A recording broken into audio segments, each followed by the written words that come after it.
Hello students, welcome back this channels Mathema academy. Student, जैसे कि आपको पता है, हम लोग ने लास्ट वीडियो के अंदर अर्थमेटिक प्रोग्रेशन क्लास 10 के प्रैक्टिस सेट 3.2 का क्वेश्चन नंबर 6 तक का कंप्लीट कर लिए थे। और क्वेश्चन नंबर 6 जो था वो सबसे इंपॉर्टेंट था। आज का जो ये वीडियो होने वाला है सबसे इंपॉर्टेंट होने वाला है। क्यों? क्योंकि इसके वीडियो में आपको इसमें बहुत सारे टर्म ऐसे आपको देखने मिलेंगे जो आपको ए और डी का वैल्यू नहीं मालूम रहेगा।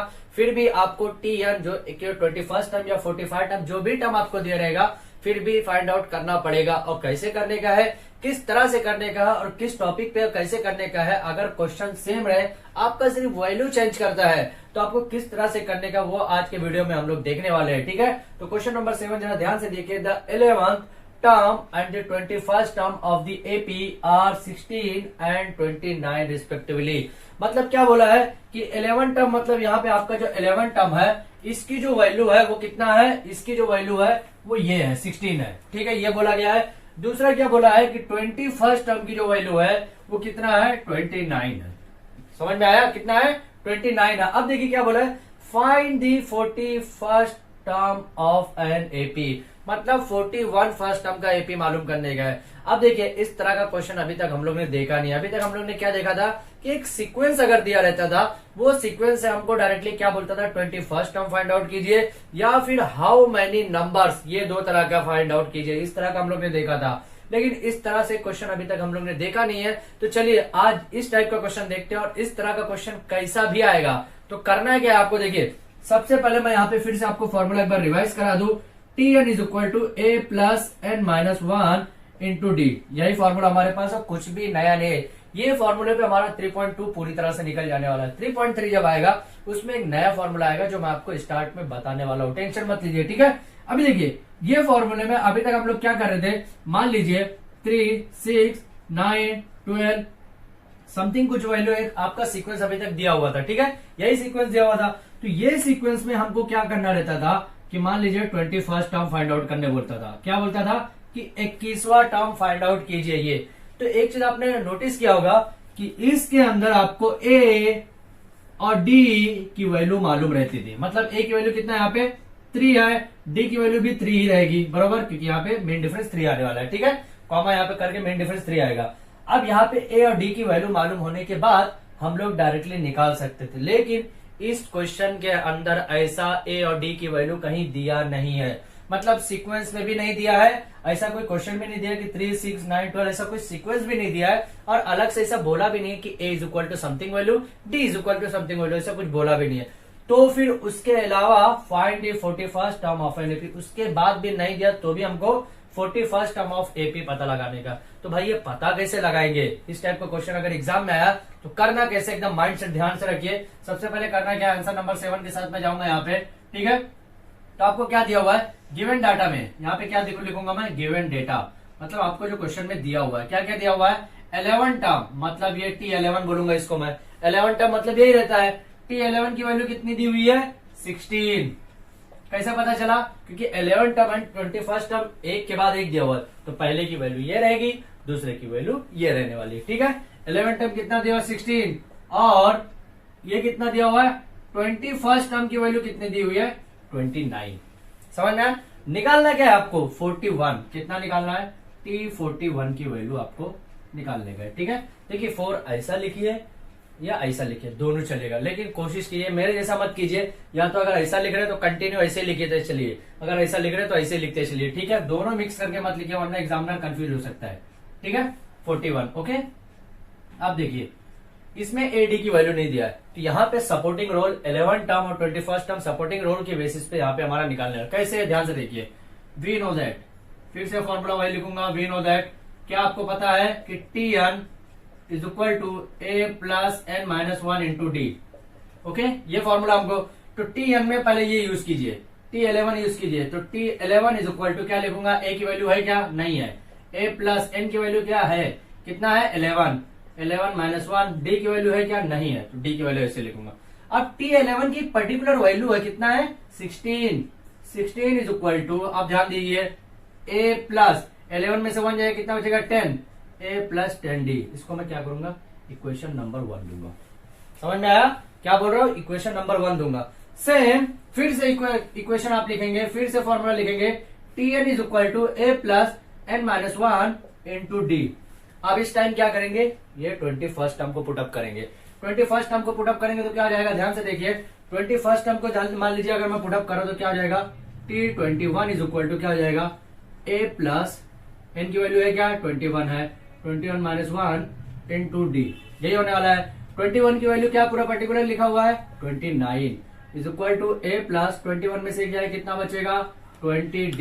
इसको मैं दे दिया equation number 2। Equation number 1 equation number 2 बनाया क्यों गया, क्योंकि यहां से a और d की वैल्यू फाइंड आउट करने का। अब मान लीजिए मैं लिखता हूं यहाँ पे subtracting equation 2 from equation first. ये चीज आप हमेशा ध्यान में रखिए कि जब सब्ट्रैक्टिंग करते हो तो किसमें से कौन से इक्वेशन को आप सब्ट्रैक्ट करेंगे, ध्यान में रखेंगे। तो इक्वेशन 2 को फ्रॉम इक्वेशन 1 से, 1 में से 2 को निकालने का है। तो 1 कौन सा ये है 16 माइनस 29, लेफ्ट साइड का लेफ्ट साइड में लिखेंगे, ठीक है। यहाँ पे क्या हो जाएगा, और क्या हो जाएगा a plus 10d minus a minus 20d हो जाएगा। ये माइनस 20d क्यों होगा, क्योंकि ये माइनस है, अंदर वाले सब टर्म को माइनस करेगा, बरोबर। अब देखिए plus a minus a cancel हो गया, बरोबर। अब क्या हो जाएगा 16 में से 29 जाएगा, कितना बचेगा माइनस 13। ओके, यहाँ पे देखिए 10d माइनस 20d यही होने वाला है, 10d माइनस 20d यही होने वाला है। अब इसके अलावा क्या हो जाएगा, ध्यान से देखिए 10d माइनस 20d के बाद क्या हो जाएगा minus 13 is equal to 10d में से माइनस 20 कितना हो जाएगा माइनस 10d हो जाएगा। अब देखिए कितना होने वाला है, यहाँ पे भी माइनस है, यहाँ पे भी माइनस है, तो ये माइनस माइनस कैंसिल हो जाएगा। क्या बचेगा d इज इक्वल टू ये 13 है, ये प्लस ये मल्टीप्लाई में है, लेफ्ट साइड जाएगा तो क्या हो जाएगा डिवाइड में हो जाएगा। समझ में आया। अब ये मत सोचिएगा कि सर आपने डी लेफ्ट राइट में था तो लेफ्ट में कैसे लिखे, भाई डी इधर लिखो चलेगा, कोई तकलीफ नहीं। अभी देखिए क्या हो जाएगा, d इज इक्वल टू कितना आ जाएगा 1.3, कितना आ जाएगा d इज इक्वल टू 1.3। अब 1.3 आया, देखिए d की वैल्यू हमको मिल गई है। अभी क्या चाहिए, अभी एक पर्टिकुलर इक्वेशन के लिए अगर मेरे को 41 निकालने का है, T41 की वैल्यू, तो मेरे को d चाहिए, n चाहिए, a चाहिए। n तो अपने पास है क्योंकि 41 का जब निकालेंगे तो 41 दैट्स कॉल्ड n, और d भी हम लोग ने निकाल लिया, और क्या चाहिए a चाहिए, तो a भी निकालना पड़ेगा। ये d की वैल्यू आप इक्वेशन नंबर 1 में या इक्वेशन नंबर 2 में कहीं पे भी पुटअप कीजिए, वहां से a की वैल्यू फाइंड आउट हो जाएगा। चलिए इक्वेशन नंबर 1 में अंदर पुटअप करता हूं मैं। यहाँ पे क्या लिखूंगा, d is equal to 1.3 putting in equation first के अंदर पुटअप कर रहा हूं, ठीक है। क्या आ जाएगा 16 is equal to a plus 10 into 1.3 यही हो जाएगा, बराबर 10 इंटू 1.3 हो जाएगा। अभी क्या हो जाएगा a प्लस इसका जब करूंगा मल्टीप्लाई कितना हो जाएगा 13। ओके, 16 माइनस 13 ये प्लस है, लेफ्ट साइड जाएगा माइनस हो जाएगा a, अभी कितना आ जाएगा 16 में से 13 जाएगा कितना, a इज इक्वल टू 3, कितना आ गया a इज इक्वल टू 3 आ गया। समझ में आया। अभी a की वैल्यू भी मिल गई, d की भी वैल्यू मिल गई, n की भी वैल्यू है, तो T41 निकाल लीजिए। क्या करूंगा मैं, यहाँ पे क्या लिखूंगा, a is equal to 3, d is equal to 1.3 और क्या है n is equal to 41, n is equal to 41 है। यहाँ पे क्या लिखूंगा फॉर 41 टर्म के लिए अपने को काम करने का। ओके, क्या हो जाएगा यहाँ पे ध्यान से देखिए, Tn is equal to a plus n minus 1 into D, यही होने वाला है। अब Tn की वैल्यू क्या है, n की वैल्यू क्या है 41 है, कितना है 41, a की वैल्यू क्या है यहाँ पे 3 प्लस n की वैल्यू क्या है 41 माइनस 1 इंटू डी की वैल्यू कितना 1.3। समझ में आया, डी की वैल्यू कितना 1.3, कितना हो जाएगा अभी 3 प्लस 41 में से 1 जाएगा कितना बचेगा 40, कितना बचेगा 40 इंटू 1.3, ये होने वाला है। चलिए मैं मार्कर चेंज कर रहा हूँ, थोड़ा सा ध्यान से देखिए 1.3। ओके, उसके बाद क्या करूंगा मैं यहाँ पे T41 की वैल्यू निकालने का, T41 3 प्लस इसका मैं इसके साथ मल्टीप्लाई करूंगा। ओके, तो 13 का 4 में जाएगा मल्टीप्लाई 52 हो जाएगा, ये आ जाएगा हमारा 52 हो जाएगा। अभी देखिए इसका मल्टीप्लाई किया कैसे गया 41.3, यही करूंगा 3 0, ध्यान से देखिए 3 का 0 0, 3 4 जा 12, यही हुआ 1 0 0, 1 4 जा 4, यही हुआ 0 2 4 8 5, बराबर 4 8 5। अब डेसिमल एक बात के, एक डिजिट के बाद डेसिमल है, तो एक डिजिट के बाद डेसिमल लगाऊंगा, क्या हो जाएगा ओनली क्या बचा 52 बचा। समझ में आया। तो T41 की वैल्यू हमारी कितनी आ गई 52 और 3 कितना हो गया 55, that is your final answer, हमारा फाइनल आंसर मिल गया। तो यहां से हमको देखिए इस तरह का जब क्वेश्चन अगर दिया है जहां पे a और d की वैल्यू आपको नहीं दिया है, लेकिन आपको दो टर्म कोई वैल्यू दिया हुआ है और तीसरा टर्म निकालने बोल रहा है, तो दो इक्वेशन को पहले साइमल्टेनियसली इक्वल कीजिए। साइमल्टेनियसली इक्वल करने के बाद कोई एक को सब्ट्रैक्ट करेंगे तो वहां पे ए और डी की वैल्यू पर्टिकुलर मिलेगी। वो ए और डी की वैल्यू जब मिलने के बाद आप इक्वेशन नंबर 1 या 2 के अंदर जो आपने बनाया है उसके अंदर आप पुटअप करेंगे तो वहां पे आपको जो रिमेनिंग वैल्यू है वो मिल जाएगा। और जब ए और डी की वैल्यू मिल गई, एन की वैल्यू तो ऑलरेडी आपने जो भी टर्म दिया रहेगा वो टर्म रहेगा, वहां से आप T41 या जो भी समथिंग टर्म की वैल्यू है वहां से आप आंसर निकाल सकते हैं। तो इस तरह से हमारा क्वेश्चन नंबर 7 कंप्लीट हो गया। अब इसका स्क्रीनशॉट ले लीजिए ताकि क्वेश्चन नंबर 8 की तरफ फॉरवर्ड कर सकें। अब स्टूडेंट ध्यान दीजिए, हमारा क्वेश्चन नंबर 8 जो है ये सबसे इंपॉर्टेंट ये है क्योंकि हम लोग ने अगर लास्ट वीडियो के अंदर क्वेश्चन नंबर 6 देखा होगा सेम उसी के बेसिस पे, लेकिन क्वेश्चन नंबर 6 में क्या था, divisible by 5 natural number 3 digit का था। इसमें ऐसा नहीं है लेकिन कॉन्सेप्ट सेम वही है। उसमें स्टार्ट में थोड़ा एडवांस कॉन्सेप्ट दिया था कि पहले पता लगाना था आपको कि कौन कौन सा डिजिट है जो डिवाइड होगा 5 से, उसके बाद वो एक सीक्वेंस बनाना था। इसमें ऑलरेडी सीक्वेंस दिया हुआ है लेकिन सेम उसी टाइप का करने का। देखिए सीक्वेंस जो दिया हुआ कैसा है, 11 कितना दिया हुआ है, 11 8 5 2 और क्या दिया हुआ है -151। इतना सीक्वेंस आपको ऑलरेडी दिया हुआ है, ठीक है। अभी इसके बाद क्या करना है आपको, ये सीक्वेंस जो दिया हुआ है मतलब क्या दिया, लास्ट वाली जो वैल्यू वो Tn की वैल्यू ही रहेगा। लेकिन अगर हम लोग टर्म के साथ हम लोग यहाँ पे फाइंड आउट करते थे, टर्म के साथ जब फाइंड आउट करते थे तो आपको क्या बोलता था, T21 फाइंड आउट कीजिए। ओके, मान लीजिए 21 अगर रहता तो यही 21 कितनी वैल्यू हो जाती, -151 हो जाती। समझ में आया, लेकिन ये 21 तो है नहीं, तो ये लास्ट वैल्यू है, लेकिन वो लास्ट वैल्यू कितना टर्म है वो मालूम नहीं है। तो इसलिए ये कौन सी वैल्यू आएगी, Tn की वैल्यू आएगी। तो यहाँ पे क्या लिखूंगा मैं, a is equal to 11, T1 is equal to 11 और क्या लिखूंगा, T2 इज इक्वल टू 8। अच्छा, मैं T2 इज इक्वल टू 8 तक ही क्यों लिखूंगा, क्योंकि यहाँ पे ये जो टर्म AP ऑलरेडी है, ये सीक्वेंस जो ऑलरेडी AP है, इसलिए उसको बार बार कॉमन डिफरेंस लाने की जरूरत नहीं है, एक ही बार लिखेंगे तो चलेगा। Tn इज इक्वल टू क्या है, -151। अब निकालना क्या है भाई, सब तो दिया हुआ, निकालना क्या है, n निकालने का है। मतलब ये क्या बोल रहा है कि 11 8 5 2 इतने सब के बीच में कितना टर्म है वो पता लगाने का। -151 के तक का जाने तक का कितना टर्म आएगा, मतलब कितना नंबर आएगा, चलो वो भी देख लेते हैं। ठीक है, पहले डी की वैल्यू निकाल लेंगे। डी की वैल्यू क्या है, T2 - T1 है, T2 - T1। T2 की वैल्यू क्या है यहाँ पे, 8 - 11 कितना आ गया, -3 आ गया। समझ में आया। अभी डायरेक्टली फॉर्मूला यूज करेंगे। फॉर्मूला क्या है, वी नो दैट, सेम वही फॉर्मूला है, वी नो दैट। फॉर्मूला क्या आपके पास, Tn is equal to a plus n-1 into D. Okay, Tn की वैल्यू क्या दी हुआ है यहाँ पे, -151 डायरेक्टली ऑलरेडी दिया हुआ है। a की वैल्यू क्या है, 11 प्लस n की वैल्यू है क्या, नहीं, वही तो पता लगाना आपको, n-1 इंटू डी की वैल्यू क्या दिया हुआ है, -3। समझ में आया। देखिए ये भी दिया है, सब कुछ दिया हुआ है, n नहीं दिया, मतलब n यहाँ से निकल जाएगा। अभी क्या करेंगे, देखिए ये +11 है, लेफ्ट साइड में जाएगा -11 हो जाएगा, 151 ऑलरेडी है, -11 और क्या आ जाएगा, इज इक्वल टू, देखिए इसका इसके साथ मल्टीप्लाई होगा, कैसे होगा, n-1 इंटू -3, ऐसी होने वाला है, बराबर। अभी देखिए -151 11 और हो जाएगा, कितना आ जाएगा, 162। ओके, यही होगा। अभी क्या होगा, इसका इसके साथ मल्टीप्लाई 3n, लेकिन ये माइनस के साथ है, -3n हो जाएगा। अब देखिए ये माइनस और ये माइनस मिलके प्लस हो जाएगा और 3 बन जाए 3 हो जाएगा। समझ में आया। अभी +3 लेफ्ट साइड में जाएगा, -3 हो जाएगा, कितना हो जाएगा, -162 -3 -3n, यही होने वाला है। -162 -3 कितना हो जाएगा, -165 इज इक्वल टू -3n। ये माइनस और ये माइनस मिलके कैंसिल हो गया। अब ये 3n मल्टीप्लाई में है, लेफ्ट साइड जाएगा, क्या हो जाएगा, 3 क्या हो जाएगा, डिवाइड में आ जाएगा, कैसे हो जाएगा, ध्यान से देखिए, n इज इक्वल टू क्या हो जाएगा, 165 डिवाइडेड बाय 3, यही होने वाला है। अभी इसको कैंसिल कीजिए, कुछ ना कुछ आएगा, 3 1 जा 3, 3 5 जा 15, 1 और 5, 3 5 जा 15, n की वैल्यू कितना आ गया, 15 आ गया। मतलब क्या पता चल रहा है कि यहां से लेके यहां तक का पहुंचने में कितना टर्म लग रहा है, कितना नंबर, nth टर्म जो है वो 55 टर्म है। समझ में आया। तो क्या लिखूंगा मैं, द टर्म इज 55, ये हमारा फाइनल आंसर हो जाएगा। तो हमारा क्वेश्चन नंबर 8 का ये फाइनल आंसर यहाँ पे हमारा कंप्लीट हुआ है। इसका स्क्रीनशॉट ले लीजिए ताकि क्वेश्चन नंबर 9 की तरफ फॉरवर्ड कर सके। अब स्टूडेंट ध्यान दीजिए, क्वेश्चन नंबर 9 जो है सेम क्वेश्चन नंबर 6 के जैसे। देखिए क्वेश्चन नंबर 9 क्या है, how many natural numbers from 10 to 250 are divisible by 4। उसके अंदर क्या था, how many natural numbers, how many 3 digit natural numbers, वहां पे ऐसा बोला था, नंबर नहीं दिया था, are divisible by 5। Same question है।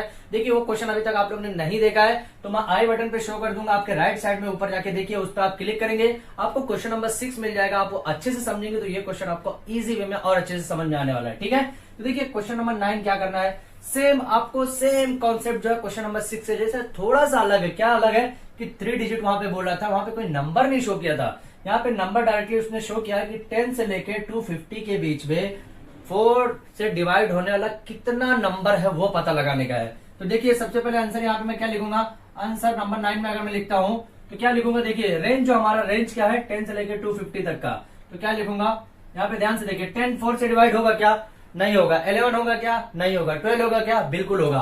तो मतलब 12 और 16 के बीच में 4 से होगा क्या, नहीं होगा। तो 12 16 20 और क्या हो जाएगा यहाँ पे 24, यहाँ पे डैश लिखूंगा। 254 से होता है कि नहीं, ये पता लगाने का है। चलिए ये पता लगा लेते हैं अभी हम लोग। यहाँ पे 250 ऐसा कर लेता हूं मैं, क्या करूंगा, क्या यहाँ पे कैसे मल्टीप्लाई करूंगा, 4 6 24 ऐसा पढ़ते हैं हम लोग। ध्यान से देखिए यहाँ पे 5 से 4 जाएगा 1 0, यहाँ पे हो गया क्या 4 2 8, ये कंप्लीट नहीं होगा, मतलब 250 भी नहीं होने वाला है। 250 नहीं होने वाला, 249 होगा क्या, ये भी देख लेते। 249 होगा क्या, जब 250 नहीं हो रहा तो 249 भी नहीं होगा। 247 होगा क्या, ये भी नहीं होगा। 248 होगा क्या, ये भी देख लेते। 248 चलिए देख लेते, 4 6 24 4 2 8, ये हो रहा है 248 हो रहा है। मतलब क्या पता चला कि यहां तक के इससे जो स्टार्ट होगा डिविजन वो 12 से होगा और लास्ट जो है 248 होगा। अब मेन कॉन्सेप्ट है क्या, बताना क्या है, नेचुरल नंबर बोला था। नेचुरल नंबर मतलब यहाँ पे नेचुरल नंबर कौन सा रहता है, 1 से लेके पूरा नेचुरल नंबर रहता है, लेकिन 1 की यहाँ की बात ही नहीं हो रही, यहाँ पे नेचुरल नंबर 10 से बात हो रही है। नेचुरल नंबर 1 से लेके जितना भी नंबर है infinite number, that's called natural number. ठीक है, तो यहाँ से 10 से 250 की बात किया है, 248 के बीच में बताने का है कि कितना नंबर है। अब देखिए करना क्या, यहाँ पे पहला नंबर पता चल गया, 4 डिवाइड किससे होगा, लास्ट नंबर पता चल गया। तो आपको बताना क्या है क्वेश्चन के अंदर, क्या हाउ मैनी नेचुरल नंबर्स, कितना बताने का है कि कितना नेचुरल नंबर है इसके और इसके बीच में जो 4 से डिवाइड होने वाला है। अब वो हम लोग एक सीक्वेंस तो नहीं बना सकते ना, इसलिए ऐसे शॉर्ट में लिखते हैं। तो यहाँ पे क्या यूज होता है, फॉर्मूला। फॉर्मूले से हम बता सकते हैं कि कितना नेचुरल नंबर है जो 4 से डिवाइड कंप्लीटली हो सकता है। तो ठीक है, यहाँ पे चलिए देखते हैं। यहाँ पे a इज इक्वल टू 12 लिखूंगा मैं, बिल्कुल a इज इक्वल टू 12 लिखूंगा, और t1 इज इक्वल टू भी 12 आने वाला है। t2 इज इक्वल टू भी यहाँ पे क्या आएगा, t2 इज इक्वल टू भी 16 ही लिखूंगा मैं, 2 डिजिट ही क्यों लिखूंगा, क्योंकि यहाँ पे कुछ बताया नहीं है कि ये भाई एपी है कि नहीं है। चलिए मैं t3 भी लिख ले रहा हूँ, ठीक है, t3 भी लिख ले रहा हूँ।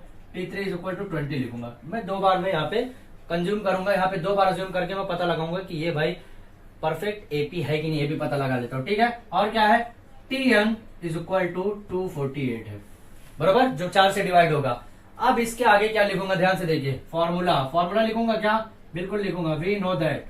फॉर्मूला लिखूंगा वी नो दैट, क्या मालूम हमको कि tn is equal to a plus n minus 1 into D, equation number 1। इसमें क्या बनाना है आपको, a तो मालूम है मेरे को, d निकालने का है। अब n मालूम है क्या, नहीं मालूम है, तो यही तो निकालना है, और tn की वैल्यू हमको पर्टिकुलर पूरा मालूम है। समझ में आया, तो सबसे पहले a की वैल्यू निकालेंगे, क्या हो जाएगा, a इज इक्वल टू क्या है 12। d की वैल्यू कैसे पता चलेगा, t2 minus t1 is equal to t2 की वैल्यू कितना है यहाँ पे, t2 16 minus 12 is equal to कितना हो गया 4। अब देखिए 16 में से 12 जाएगा 4, 20 में से 16 जाएगा 4, 24 में से 20 जाएगा 4, 28 में से 24 जाएगा 4, मतलब कॉमन डिफरेंस जो है वो 4 4 का ही आ रहा है। तो यहाँ पे डायरेक्टली मैं d इज इक्वल टू 4 लिख दिया। अभी देखिए ये फॉर्मूला फ्रॉम इक्वेशन फर्स्ट से, फ्रॉम इक्वेशन फर्स्ट से अगर मैं देखूं, फिर से रिवाइज करूं, तो tn की वैल्यू क्या है 248, okay, is equal to a की वैल्यू कितना आ गया 12 plus n minus 1 into D की वैल्यू कितना है 4। इसी तरह से इक्वेशन यहाँ पे रिवाइज होगा, फिर से लिखूंगा इसी, ठीक है। अभी देखिए 12 प्लस में है, लेफ्ट साइड में जाएगा, क्या हो जाएगा माइनस 248 माइनस 12, और क्या बचेगा यहाँ पे n माइनस 1 इंटू 4, ओके। अभी देखिए 248 में से 12 जाएगा, कितना बचेगा 236, ओके। अब ये 4 जो है ब्रैकेट के दोनों पार्ट से मल्टीप्लाई होगा, एक बार इससे होगा एक बार इससे होगा, दोनों से मल्टीप्लाई होगा, तो 4 इंटू एन माइनस 4 इंटू 1 ऐसे ही होगा मल्टीप्लाई, बरोबर। अभी देखिए क्या करूंगा, 236 इज इक्वल टू 4n ऐसा है, माइनस 4 है, यही एक स्टेप मैंने बढ़ा दिया सिर्फ। अब ये माइनस 4 है, लेफ्ट साइड में जाएगा प्लस 4 हो जाएगा, तो 236 plus 4 is equal to 4n। Okay, 236 और 4 कितना हो गया, 240 इज इक्वल टू 4n हो गया। देखिए ये 4 मैंने ऐसा लिखा, ये 4 ऐसा लिखा, तो ऐसा मत कीजिए आप लोग एग्जाम में, वरना एग्जामिनर कंफ्यूज हो जाएगा। ठीक है, अब देखिए 240, ये 4n मल्टीप्लाई में है, लेफ्ट साइड जाएगा, क्या हो जाएगा, डिवाइड। मैंने बार बार एक कॉन्सेप्ट आपको बताया है कि मल्टीप्लाई से डिवाइड होगा, डिवाइड से मल्टीप्लाई, प्लस से माइनस होगा, माइनस से प्लस होगा। ऐसा कभी नहीं होगा कि प्लस से मल्टीप्लाई हो जाए या मल्टीप्लाई से क्या बोलते हैं माइनस हो जाए, ऐसा कभी नहीं होगा। प्लस से माइनस होगा, माइनस से प्लस होगा। वो कब होगा, जब लेफ्ट से राइट या राइट से लेफ्ट जाएगा। ठीक है, सेम मल्टीप्लाई का डिवाइड में होगा, डिवाइड का मल्टीप्लाई में। ये कब होगा, ये भी जब left to right, right to left जाएगा, मतलब इधर से इधर जाएगा या इधर से इधर जाएगा। ये चीज आपको एकदम स्टार्ट में मैंने बताया, इसलिए बोल रहा हूं मेरी हर वीडियो को आप अच्छे से देखिए कॉन्सेप्ट के साथ, तभी आप 11th 12th में आप जो मैथ्स डेरिवेटिव इंटीग्रेशन है वो पार्ट अच्छे से समझ सकते हैं, अच्छे से कॉन्सेप्ट सीख सकते हैं और टॉप कर सकते हैं, स्कॉलर बन सकते हैं। ठीक है, समझ में आया। अभी क्या करेंगे, ध्यान से देखिए, 240 यहाँ पे 4 जो मल्टीप्लाई में है, इधर जाएगा, डिवाइड हो जाएगा, इज इक्वल टू n। अभी देखिए 4 1 जा 4, 4 6 जा 24 और 0 बचा यहाँ पे, तो n इज इक्वल टू 60 बचा। मतलब क्या पता चला कि 12 से लेके 248 तक का जो 4 डिवाइड होने के बाद जितना नंबर आएगा वो 60, मतलब 60 डिजिट रहेगा जो डिवाइड होगा 4 से। यहां से 12 से लेकर 248 के बीच में जाने तक का, 248 तक का भी जाने तक का नहीं, 248 भी उसको इंक्लूड किया जाएगा। यहां से यहां तक का जाने में मतलब जो 4 से डिवाइड होने वाले डिजिट हो कितने बार होगा, 60 टाइम बार होगा। मतलब 1 2 3 4 ऐसे कंटिन्यूस बढ़ेगा, तो यहाँ पे लास्ट में 248 तक आते आते कितना नंबर हो जाएगा, 60 नंबर, मतलब वो 60 बार डिवाइड होगा। इसलिए देखिए इतने बड़े डिजिट को हम लोग ने फॉर्मूले से कितना अच्छे से कर लिया, इसलिए बोल रहा हूँ फॉर्मूला अच्छे से याद कीजिए। कॉन्सेप्ट फॉर्मूला का जब तक आपको पता नहीं रहेगा, जब तक हम लोग यूज नहीं कर सकते। तो यहाँ पे क्या लिखूंगा मैं, n इज इक्वल टू 60, क्या लिखूंगा, 60 natural numbers, 60 n is equal to 60 natural number whose divided by whose divisible by divided by whose divisible by 4 in between 10 to 250। समझ में आया, मतलब 10 से 250 के बीच में 60 बार ऐसा होगा, 60 टाइम ऐसा होगा जो 4 डिवाइड करेंगे, तो यहां से हमारा 60 टाइम आने वाला है। ठीक है, तो हमारा क्वेश्चन नंबर 9 सबसे इंपॉर्टेंट था, एज अ क्वेश्चन नंबर 6 के जैसे ही था, लेकिन इसके अंदर थोड़ा सा ट्रिक दिया था कि यहाँ पे कोई डिजिट शो नहीं किया था, यहाँ पे डायरेक्ट एक रेंज बताया था। रेंज क्या था, 10 to 250 का रेंज बताया था। लेकिन क्वेश्चन नंबर 6 के अंदर ऐसा नहीं था। जो लास्ट वीडियो का लास्ट क्वेश्चन था वो ऐसा नहीं था, वहां पे सिर्फ बोला था 3 डिजिट नेचुरल नंबर का बताया था, वही एक रेंज बताया था जो 5 से डिविजिबल। इसलिए बोल रहा इस टाइप का क्वेश्चन, एक क्वेश्चन से आप एटलीस्ट 100 क्वेश्चन बना सकते हैं। इसलिए बोल रहा कॉन्सेप्ट समझिए, वैल्यू चेंज होता रहेगा, बरोबर वैल्यू चेंज होगा, और वैल्यू चेंज होगा अगर कॉन्सेप्ट समझेंगे तो इतना भी मुश्किल क्वेश्चन रहेगा आप उसको इजी वे में सॉल्व कर सकते हैं। तो इसके साथ ही हमारा क्वेश्चन नंबर 9 कंप्लीट हो गया है। आप इसका स्क्रीनशॉट ले लीजिए ताकि आज के वीडियो का हम लोग लास्ट क्वेश्चन की तरफ फॉरवर्ड कर सकें। अब स्टूडेंट ध्यान दीजिए, हमारा प्रैक्टिस सेट 3.2 का और आज के वीडियो का भी हमारा लास्ट क्वेश्चन है। इसके बाद हमारा प्रैक्टिस सेट 3.3 स्टार्ट होने वाला है। जो उस दिन जिस दिन मैं वो प्रैक्टिस सेट 3.3 लूंगा, उससे पहले मैं थोड़ा बेसिक फॉर्मूला आपको बताऊंगा जो प्रैक्टिस सेट 3.3 एंड 4 के अंदर यूज होने वाला है। सबसे इंपॉर्टेंट फॉर्मूला वो भी है क्योंकि उस फॉर्मूले के बेसिस पे भी आप एंट्रेंस एग्जाम जब आप 11th 12th में जाएंगे या उसके आगे एंट्रेंस एग्जाम पे जाएंगे तो वहां पे आपको समझ में आएगा कि उस टाइप का फॉर्मूला कहां पे और कैसे यूज करने का है। ठीक है, तो अभी हम लोग क्वेश्चन नंबर 10 देखते हैं। यहाँ पे क्वेश्चन नंबर 10 थोड़ा सा ट्रिकी क्वेश्चन है, देखिए कि क्यों ट्रिकी है ये भी समझ में आ जाएगा।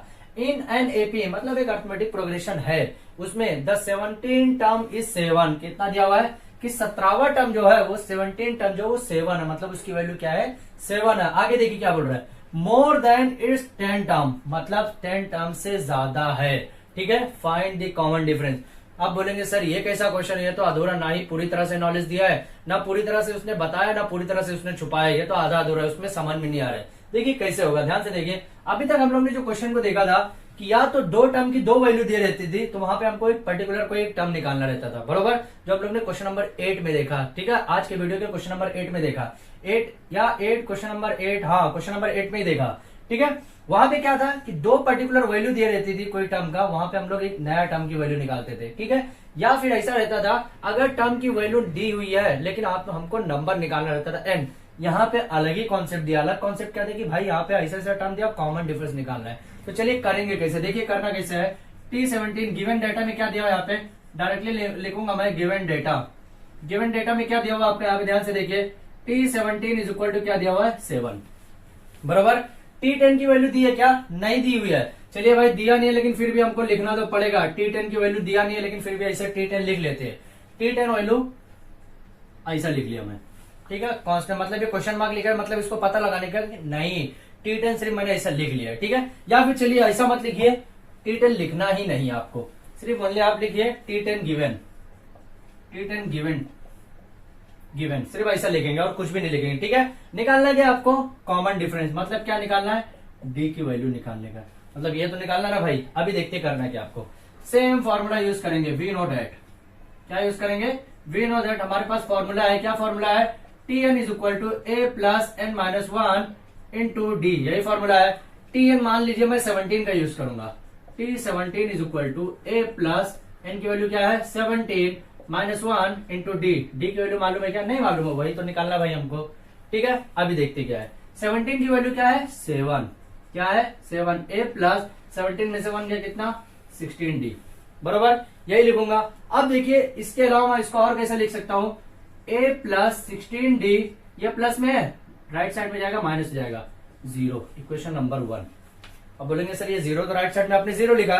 मान लीजिए भाई ये पूरा वाला जो टर्म है प्लस 16D लेफ्ट में है, 7 मान लीजिए राइट में है, तो राइट वाला जब लेफ्ट में गया तो माइनस हो जाएगा ना। कैसा? ध्यान से देखिए, इसको मैं अगर लिखना चाहूं तो ऐसा भी तो लिख सकता हूं। कैसा? A plus 16D is equal to 7, ऐसा लिखूंगा।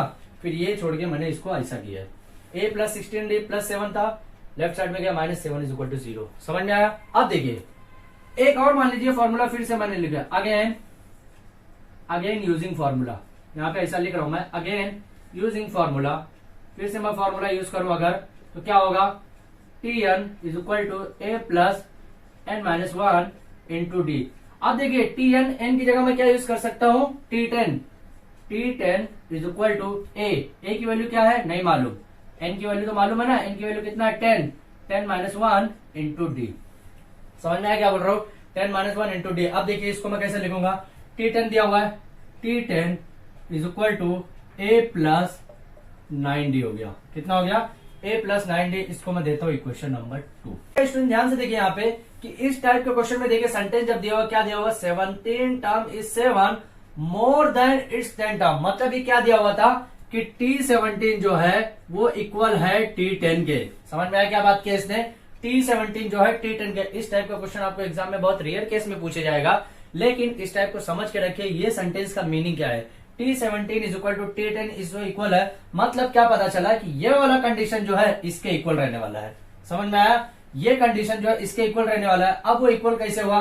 देखिए T17 अगर मैं यहां से करूं, T17 7 था, बराबर यही था, तो इसको मैं इक्वल डायरेक्टली इसके साथ कर सकता हूं, लेकिन इसका पर्टिकुलर वैल्यू दिया हुआ है और इसका वैल्यू दिया नहीं है, तो इसको मैं क्या कर सकता हूं? T10 को अगर मैं 0 रख दूं, T17 अब यहाँ पे क्या है? 7, मान लीजिए यहाँ पे आप इसको ऐसा कर सकता हूं, T17 इज इक्वल टू, चलिए T10 ही मैंने लिखा, कंडीशन में यहाँ पे मान लीजिए गिवन दिया हुआ है, मान लीजिए दिया हुआ है। अब यहाँ पे from equation first and second से लिखूंगा, from equation first and equation second से क्या करूंगा? मैं दोनों को इक्वेट करूंगा, दोनों को इक्वेट करूंगा तो क्या आ जाएगा? a plus 16D minus 7 a plus 9D। समझ में आया? a प्लस 9D, क्योंकि यहाँ पे देखिए T10 जो था उसकी वैल्यू मैंने पर्टिकुलर 0 मान लिया। क्या मान लिया है? 0 मान लिया। ये क्वेश्चन बहुत रेयर क्वेश्चन है, लेकिन आपके सिलेबस में अगर दिया है तो करना तो पड़ेगा, ठीक है। तो ये क्वेश्चन आपको बहुत कम समझ में आने वाला है, उम्मीद करता हूँ, लेकिन आपको अच्छे से समझ में आए ये उम्मीद करता हूँ, ठीक है। अभी देखिए a और a कैंसिल हो जाएगा, कैसे? क्योंकि दोनों साइड सेम साइन है, a प्लस है, ये प्लस जो इधर जाएगा तो माइनस जाएगा, कट जाएगा। समझ में आया? अभी क्या करूंगा मैं?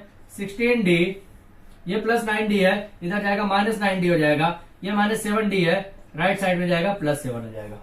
डी नहीं, प्लस 7 माइनस 7 है, राइट साइड में जाएगा प्लस 7 हो जाएगा, ठीक है। 16D में 9 निकलेगा, कितना हो जाएगा? 7D इज इक्वल टू 7, बराबर ये 7 कैंसिल हो जाएगा, D इज इक्वल टू कितना बचेगा? 1। तो हमारा आंसर क्या आ गया? द कॉमन डिफरेंस इज, हमको निकालना क्या था? कॉमन डिफरेंस ही निकालना था, common difference is 1। That is your final answer, ठीक है। हमारा ये आंसर यहाँ पे क्वेश्चन नंबर 10 का कंप्लीट हो गया। ये क्वेश्चन थोड़ा सा ट्रिकी है, थोड़ा सा मुश्किल क्वेश्चन है, लेकिन इस क्वेश्चन को जब आप बार बार करेंगे तो ये सेंटेंस के समझ में आएगा आपको कि करना कैसा है। ये क्वेश्चन थोड़ा सा ट्रिकी है, ये क्वेश्चन को आप चाहो तो रट भी सकते हो एज अ सब्स्टिट्यूट के तौर पे, लेकिन रटना नहीं, हमको कोई भी कॉन्सेप्ट को रटना नहीं है, क्योंकि रटेंगे तो हमको समझ में आएगा नहीं, कॉन्सेप्ट आप समझ के लेंगे नहीं। तो रटने की आदत छोड़ दीजिए, समझने की आदत रखिए। जितना आप समझने की हैबिट रखेंगे उतना ही आपको एडवांटेज मिलने वाला है फ्यूचर में, ठीक है। तो हमारा यहाँ पे प्रैक्टिस सेट 3.2 क्वेश्चन नंबर 10 के साथ पूरी तरह से कंप्लीट हो गया। अभी नेक्स्ट लेक्चर जो हम लोग लेने वाले हैं प्रैक्टिस सेट 3.3 पे लेंगे। उसमें कुछ नया फॉर्मूला, क्या फॉर्मूला है वो मैं आपको नेक्स्ट लेक्चर में, आपको नेक्स्ट वीडियो में जरूर बताने वाला हूँ, ठीक है।